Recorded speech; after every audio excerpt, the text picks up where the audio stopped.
बिस्मिल्लाहिर्रहमानिर्रहीम। अस्सलाम वालेकुम। आज मैं आपको ऐसी रेसिपी दूंगी शामी कबाब की जिसके अंदर हम दाल का मेजरमेंट ज़्यादा ही लेंगे। हम कोई 100 ग्राम 150 ग्राम दाल नहीं लेंगे। हम लेंगे 1 पाव दाल और हाफ़ केजी गोश्त, यानी आधा किलो गोश्त लेंगे और 1 पाव हम लेंगे चने की दाल। उसके साथ हम रेशा कबाब बनाएंगे और ये कबाब बहुत मज़ेदार बनके तैयार होते हैं और काफ़ी सॉफ्ट होते हैं, जूसी होते हैं और मज़े के तो ये होते ही हैं। चलिए इनको बनाना शुरू करते हैं। इसके लिए हमने बीफ का गोश्त लिया है हाफ़ केजी। ये हड्डी और चिकनाई के साथ है, यानी बोन और पेट के साथ है। 250 ग्राम मैंने दाल ली है। इसे मैंने आधा घंटा पहले भिगो दिया था। इसका पानी मैंने निकाल दिया है। एक मैंने मीडियम प्याज ली है, उसे रफली कट कर लिया है, ये डाल देंगे। एक अदरक का टुकड़ा है ये 1 इंच का। 5 जवे लहसुन के हैं। एक बड़ी इलायची है, यानी काली इलायची। दालचीनी ली है मैंने, एक छोटा सा पीस है और एक बड़ा पीस है। 7 मैंने ली हैं साबित लाल मिर्चें, ये डाल देंगे। 2 टीस्पून सफ़ेद ज़ीरा है, ये डाल देंगे। 1 टीस्पून भरकर हम लेंगे पिसा हुआ गरम मसाला। पिसा गरम मसाला हम इसलिए शामिल कर रहे हैं कि जब हम इसे पीसते हैं तो अक्सर ये होता है कि मसाले साबित रह जाते हैं। अगर चॉपर में पीसना हो या आप वैसे ही मैश करें तो ये रह जाते हैं मसाले। 1 टीस्पून लेंगे हम धनिया पाउडर। हमने साबित लाल मिर्चें भी ली हैं और यहाँ मैं ले रही हूँ 1 टीस्पून पिसी हुई लाल मिर्च। हल्दी लेंगे हम 1/4 टीस्पून। नमक आप अपने टेस्ट के मुताबिक लीजिएगा। मैंने अभी लिया है 1 टीस्पून भरकर। बाद में हम चेक कर लेंगे, अगर हमें ज़रूरत हुई तो हम मज़ीद भी ले सकते हैं। अब इसमें पानी शामिल करेंगे। 2 गिलास पानी लिया है। ये बीफ का गोश्त थोड़ा देर से गलता है, इसीलिए दाल भी मैंने सिर्फ आधा घंटे भिगोई थी। अगर हम चिकन के शामी कबाब बना रहे हैं तो दाल को हम 3 से 4 घंटे भिगोएंगे, क्योंकि दाल इससे जल्दी गल जाती है और चिकन भी जल्दी गलती है।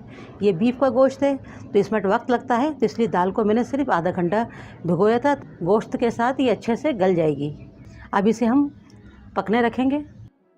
देखिए बॉयल आना शुरू हो गए हैं। अभी हम 2 से 3 मिनट इन्हें इसी तरह से पकने देंगे। 2 से 3 मिनट पकाने के बाद अब हम गैस को मीडियम स्लो कर देंगे। अब इसे कवर कर देंगे हम। अब इसे हम पकने देंगे तकरीबन 35 से 40 मिनट और गैस को हम मीडियम स्लो कर देंगे। बीच में आप चेक करते ज़रूर रहिएगा, कहीं ऐसा ना हो पानी खुशक हो जाए और दाल नीचे लगने लगे। गोश्त को और दाल को पकते हुए 40 मिनट हो चुके हैं और मैं इसे बीच बीच में चलाती भी रही थी। और दाल में थोड़ा सा पानी होना चाहिए, बिल्कुल खुशक, बिल्कुल ड्राई नहीं करना होगी।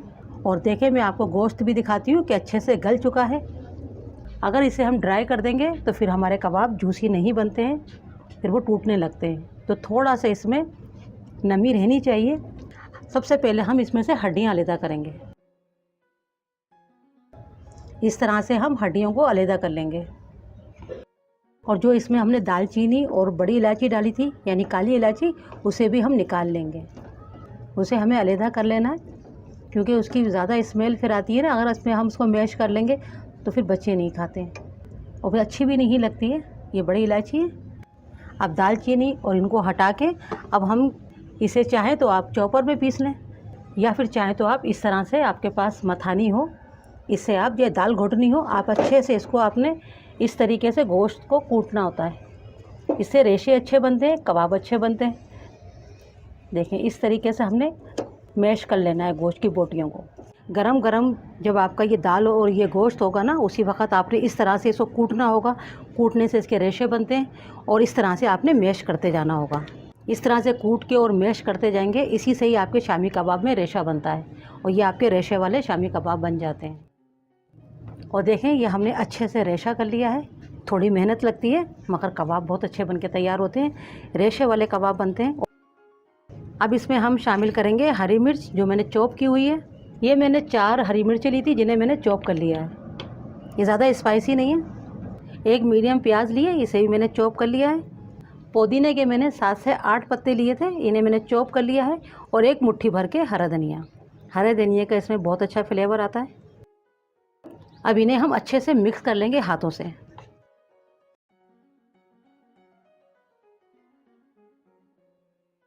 अच्छे से हमने मसाले को मिक्स कर लिया है। अब इसके हम कबाब बनाना शुरू करेंगे। अब छोटे बड़े जैसे भी कबाब आप बनाना पसंद करते हैं आप अपने मुताबिक कीजिएगा। मैं थोड़े से मीडियम कबाब बनाऊंगी, ना ज़्यादा बड़े हों ना ज़्यादा छोटे हों।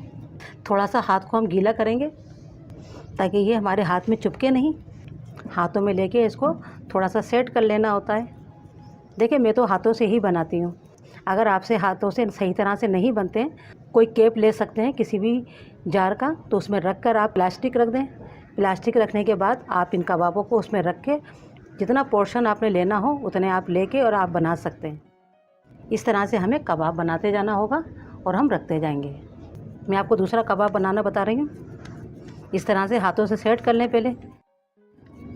इस तरह से ये इसमें कोई क्रैक्स वगैरह नहीं रहता है। फिर हाथों पे इस तरीके से आप थोड़ा सा फैला लें, जितना छोटा बड़ा आपने बनाना हो। फिर हाथों के ज़रिए आप इनकी किनारियों को सेट कर लें और ये कबाब बन के तैयार हो जाता है। इसी तरह से मैं पहले तमाम कबाब तैयार कर लूँगी। तमाम कबाब तैयार हो गए। आप इन्हें फ्रीज़ कर सकते हैं। इनको हम इसी तरह से फ्रीज़ कर देंगे। जब ये फ्रीज़ हो जाएंगे फिर इनको निकालें आप और इन्हें आप ज़िप लॉक बैग के अंदर डाल दें या कंटेनर में डाल दें। कुछ भी नहीं होता है, ये चिपकते भी नहीं हैं, सबको निकल आते हैं आसानी से। इन कबाबों को आप 6 माह भी फ्रीज़ कर सकते हैं, ये ख़राब बिल्कुल नहीं होते हैं। जब आपको ज़रूरत हो आप निकालें और फ्राई कर लें। 2 खाने के चम्मच मैंने घी लिया है। मैं इन्हें घी में फ्राई करूँगी। घी के अंदर कबाब बहुत मज़ेदार बनते हैं और खुशबू भी बहुत अच्छी आती है। आप चाहें तो ऑयल के अंदर भी फ्राई कर सकते हैं। देखिए मैं कबाब सिर्फ आपको दिखाने के लिए फ्राई कर रही हूँ कि किस तरह का रिज़ल्ट आया है। बाकी मैं फ्रीज़ कर दूँगी। जब एक तरफ से सिक जाएंगे, कलर अच्छा आ जाता है, तो इसे पलट देना है और देख सकते हैं आप कितना अच्छा कलर आया है कबाबों का। बहुत ही खूबसूरत कलर आया है। दूसरी तरफ से भी हमें इनको इसी तरह से फ्राई कर लेना है और मैं इनको शैलो फ्राई कर रही हूँ। आप चाहें तो डीप फ्राई भी कर सकते हैं, मगर शैलो फ्राई ज़्यादा अच्छे बनते हैं और ऑयल या घी वो भी कम खर्च होता है। और ये हमारे कबाब बनके तैयार हो गए। आप इसे अनारदाने की चटनी के साथ खाएं या पुदीने की चटनी के साथ खाएं, इसके साथ बहुत अच्छे लगते हैं। मैं इन्हें अनारदाने की चटनी के साथ सर्व करूँगी। और एक कबाब मैं आपको तोड़ के दिखाती हूँ। आप देख सकते हैं कितना ज़बरदस्त इसमें रेशा बना है। और दाल भी हमने ज़्यादा ली है। दाल आप भरपूर डालें, यानी 1 पाव दाल और ½ kg गोश्त। इसके बहुत ही मज़ेदार ज़बरदस्त कबाब बनते हैं। कोई हमें 100 ग्राम या 150 ग्राम दाल लेने की ज़रूरत नहीं है। इस तरह से बनाए तमाम फैमिली के लिए ये कबाब बनके तैयार हो जाते हैं।